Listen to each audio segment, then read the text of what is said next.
Harvard, Yale, Princeton.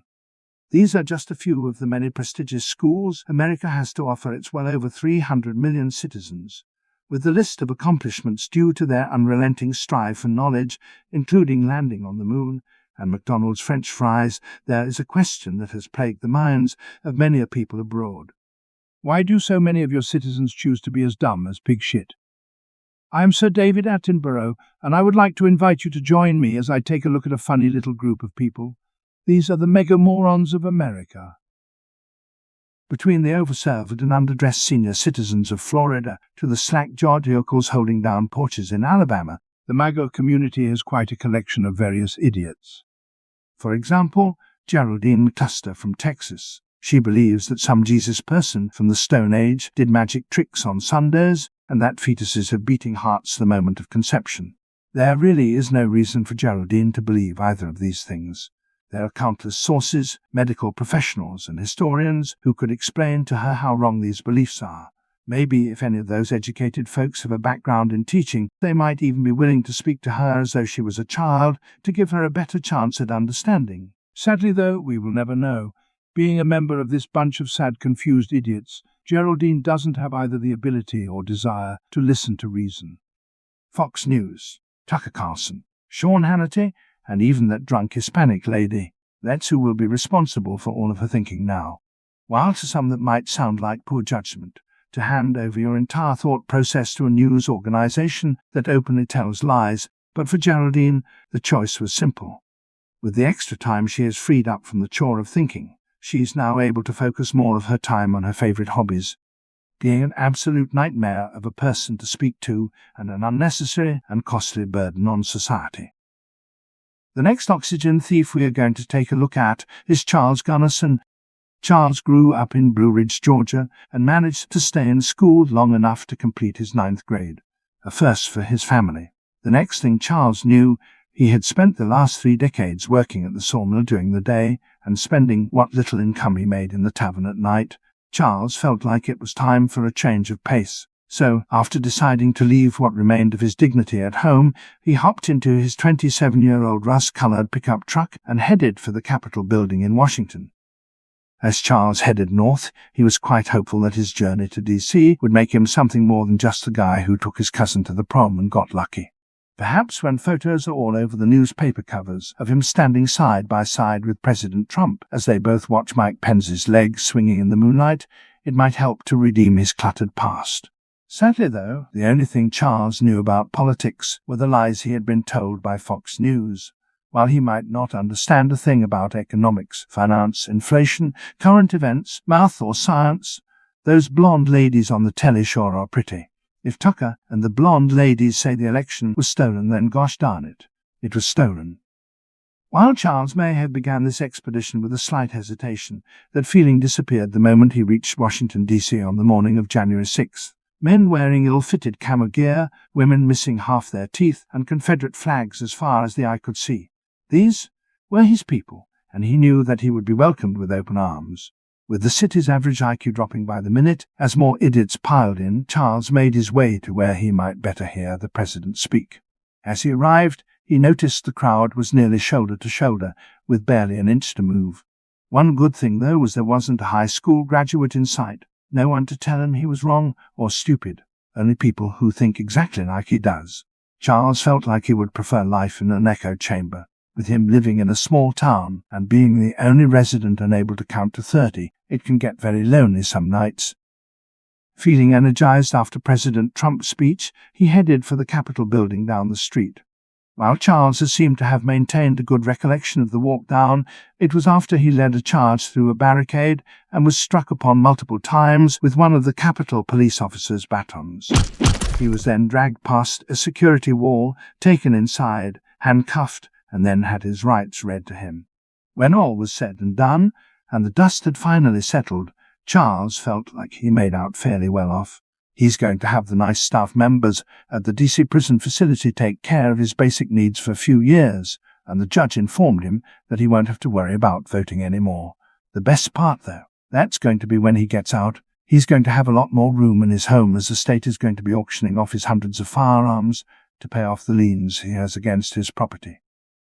Next on our list of folks who've been nothing but disappointments to their parents is Karlie Westgreen. The first time Karlie ever voted was during the 2020 election for the orange-faced buffoon. Prior to that, she had spent a year soaking in every Republican lie she could find. Whatever fabricated story sounded the least plausible to the average person always seemed to be what made the most sense to Karlie. It was Antifa attacking the Capitol to stop the transfer of power to Biden for some reason. Yup, sounds about right to Karlie. Mike Pence is actually a lizard person sent from the future to help Joe Biden cheat. Hell yeah, she said when she heard that one. That makes total sense to me. You see, the problem with Karlie was absorbing the falsehoods she was told without question turned into a habit for her very quickly. At first she was only addicted to Facebook and Fox News, but when her god emperor told her that Fox wasn't good anymore, she started to watch Newsmax as well. She still watched her regular hours of Fox News, only now she simply lied and said she didn't. Sort of like how she pretended to stop using Twitter after Donny Shits-in-Pants got himself banned. The mindless loyalty she showers upon that idiot with the 14-inch-long sideburns can never fade, even momentarily. Talking over people, yelling incoherently, and whataboutisms, this would be how she would communicate with others from now on. If she was going to reach her new life's goal of making sure that everyone who knows her also hates her, it was going to take everything she had, which honestly wasn't a whole lot to begin with. Karlie decided the easiest group to either infect or alienate would be the dumbest people she knew. Knowing this, the start of her plan would need to wait until church on Sunday. Biding her time until the weekend was a difficult task for Karlie. The nonsensical lies and half-truths she had been gobbling up couldn't wait to find an outlet from which to spring forth. With Sunday morning finally here, Karlie was about to burst. Wearing her finest Sunday dress, she pulled into the church parking lot and had herself one last terrible thought. What if they cast her out? What if they ask her to leave the one place she feels is a home away from home? These people were in one way or another part of her family. Her moment of worry was gone in an instant, though. Screw them, she thought. Donald Trump was all the family she needed now. As she approached the church entrance, it opened for her, and she was greeted with a smile and a nod. Unable to contain herself any longer, she spat out the first confused thought that came to her mind. Did you see on Newsmax what that dummy President Biden did yesterday? A moment that felt like an eternity passed by before the smile on the gentleman greeter's face twisted slowly into something more resembling that of a snarl. His eyebrows narrowed as he leaned in to mutter something to her under his breath. Karlie, my dear, that man is not my fucking president. Next up on our list of folks who would have better served humanity had they been swallowed is Todd Clarkson of Rockford, Illinois. Todd is only 30 years old, but has already begun to resemble a man twice his age. Sadly, this was only one of the many downsides of choosing to be a full-blown alcoholic for the entirety of his adult life. With his mother having 3 jobs and a father that went to get cigarettes a day before he was born, an easy life hadn't been handed to Todd. While being riddled with disadvantages had taken its toll, most would notice it was actually Todd's refusal to admit any wrongdoing that contributed most to his list of repeated mistakes. Whether it be domestic disputes, drunken fights with police officers, or refusing to leave the property after losing his job, time and time again Todd found himself suffering from déjà vu. With his most recent release from state custody being almost 3 years ago, Todd has managed to keep his nose clean for the longest time yet in his adult life, and maintaining his position pumping gas for 11 months was also the longest Todd has ever been gainfully employed. With all of these things starting to get behind him, he knew the next 4 years with President Trump were going to be even better than the 4 years of his first term. Oddly enough, what he had been looking forward to even more was going to be the look on that smug, condescending bitch's face who works at the Burger King next door. From the moment she saw his Trump 2020 bumper sticker months ago, she had made sure to make a snide comment in his proximity any time CNN told her some fake news. With it finally being election day, and Todd having cast his vote, he was left to sit at home watching what only the low IQ folks would dare call the news. As Todd started to see the same vote count irregularities as some of the hosts, his worry and fear began to grow. While not having near enough intelligence to understand how votes are calculated nationally, Todd made up for that with his ability to become enraged in an instant. Deeper and deeper into a pit of lies as the evening wore on, Todd was lucky if he got himself an hour's rest before his work alarm started to blare. Rampaging his way to work early so he could give that Wenchenier full, Todd stormed into the Burger King and didn't bother to wait in line. He marched straight up to the young ladies' register, pushed an elderly couple out of the way and began to berate her about the lies he had consumed the night before. "That old man didn't win shit," he screamed at her and everyone else in the restaurant. "Donald Trump won that election by a landslide, and you all know it," he bellowed at the top of his lungs. "Sir," the police officer said calmly from behind him, "I'm going to need you to let go of that girl's uniform."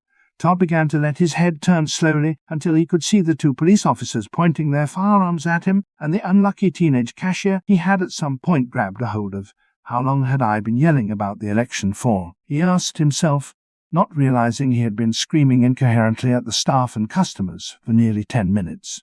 The election was stolen, was the last thing out of Todd's mouth before the taser prongs buried themselves into his gut. The moment he had let go of what the courts would soon refer to as his hostage, one of the officers deployed his less lethal option and dropped him like a sack of potatoes. As the two officers piled on top of him and placed him under arrest, Todd had a couple of moments to think about where this situation may have started to go sideways. Did I screw this all up? Could I have been lied to all this time? No, he thought to himself. I'm the only one who's got it all figured out. Everyone else is just retarded. We hope you've enjoyed watching this video and would love it if you considered subscribing to our channel. There will be a lot more clips coming out, and we have so many more mega morons to cover. Thank you again for watching, and whatever you do, vote blue.